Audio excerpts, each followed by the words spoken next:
So how might you avoid going crazy on the spiritual path? Crazy like me. How can you emerge from the depths of madness and maintain your sanity?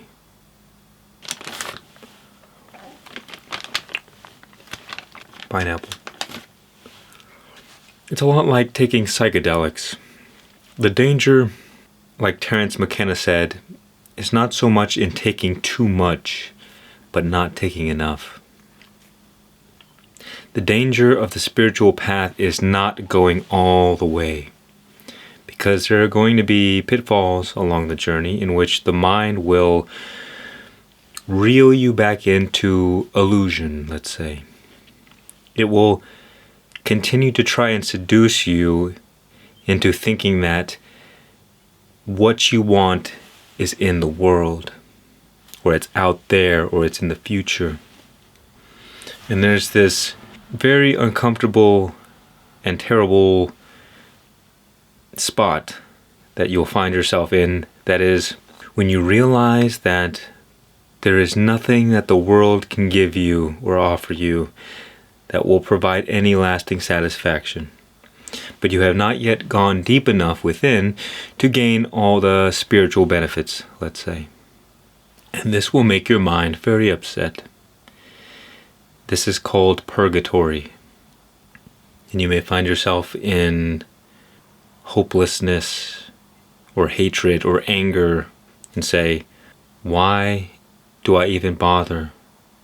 If I can't find happiness out there, and I can't find happiness in here, then what's the point? But you kind of have to just survive this period of time and keep going deeper.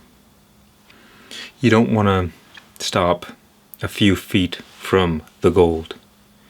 The reason the psychedelic analogy works so well here is because when you take psychedelics, you basically open up the floodgates to infinite intelligence.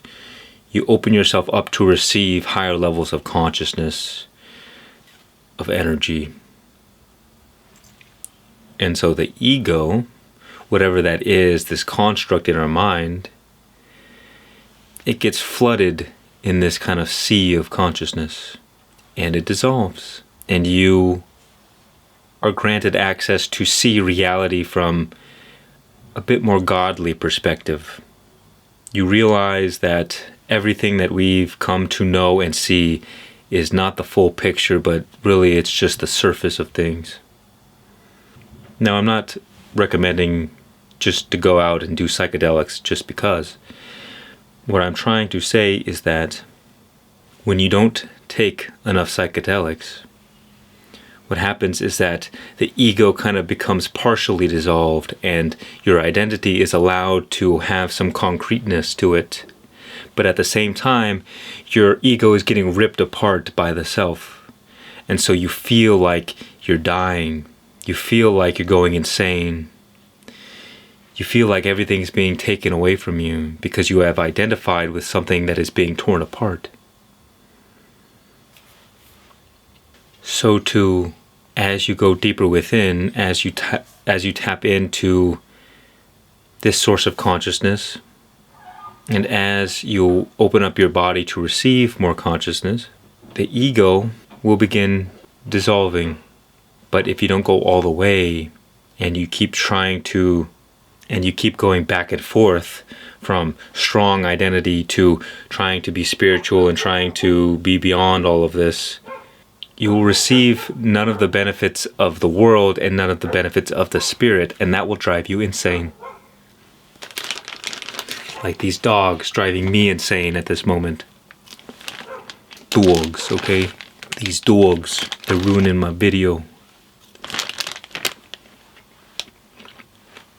This pineapple, though, great choice. The homeless people you see on the street who are a bit crazy, those are the people who get lost to the madness. The madness has consumed them. Why? Well, a lot of the time it's drugs. Because when you take any substance that alters the mind, you're altering the ego. And if you, let's say, cut off a slice of the ego and it grows back deformed, well then your identity is all messed up now. When your mind gets damaged in that way, you lose the ability to function as a human being, as a person, as an individual. People who are schizophrenic are also drowning in the sea of madness. And so what will destroy you on the spiritual path is this holding on to certain ideas, to beliefs, to identities. While half of you is getting ripped apart, the other half is holding on to these things.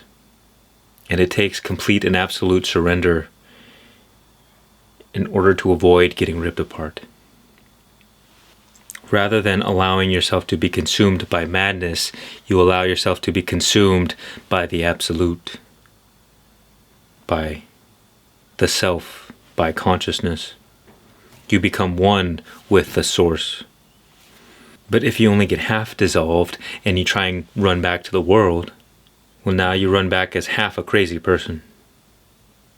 You have ideas and ways of looking at the world and beliefs, but they're not grounded in reality because you have partially been consumed by the realm of the eternal, so you can no longer relate to the physical world that well, or the temporary world, because part of you is in a completely different dimension, in a completely different reality.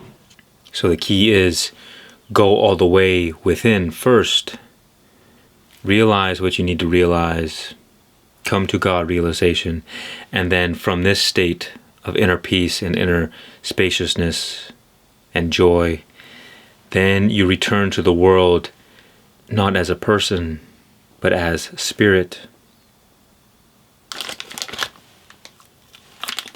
And in doing so, you become a reflection of God, in which others can connect.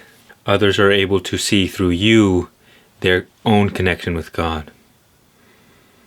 And by default, without you needing to do anything, you will make the world a better place. But the problems occur when part of us is holding on and the other part is trying to let go. I can only share with you my path and what I feel is right for me, and it may not be exactly right for you at this time. But for me, my goal, my desire, is to be free from absolutely everything. All the ideas, all the beliefs, all the concepts, any idea of spirituality or religion or anything at all. I don't care. It doesn't matter to me. Because any lens that is being used to filter my reality is causing resistance to the flow of life or to the flow of light. So I'm not concerned about this or that, about the future or the past, or about my roles and responsibilities, about what I should or should not be doing. Because for me, it seems that life is more and more about surrendering and letting go of any kind of control. Whereas the whole time, the mind has been trying to keep that control, trying to pull me back into the world. And bit by bit, dissatisfaction and disinterest have a tighter and tighter grip over me, in that as you go deeper within, you realize the futility of trying to find happiness in the world, trying to find lasting satisfaction in a temporary world. The only reason that people, for instance, engage in self-destructive behavior or addictions is because they think it serves them in some way. They think they're getting something out of it. And it goes to the root of what we've been discussing here, is that a part of us is holding on to something and a part of us is trying to escape or go away. And so we're getting ripped apart. That is why it is destructive. But that illusion is destroyed the deeper you go within. The deeper you connect to the inner presence, the deeper you connect with God. Because you discover that what you were looking for this whole time was already within you. That you get up every day and go to work and do your things to get that which was hiding under your pillow from the very beginning, at the very start. You don't have to go anywhere to find the gold. And so just keep going. Don't allow the mind to steal your progress. Keep diving deeper and deeper, and eventually you will succeed.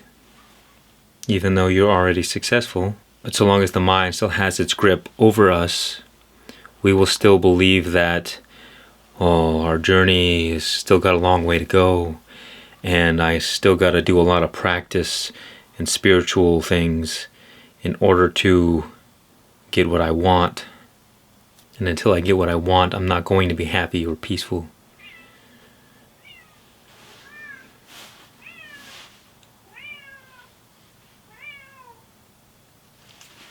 This is driving me crazy.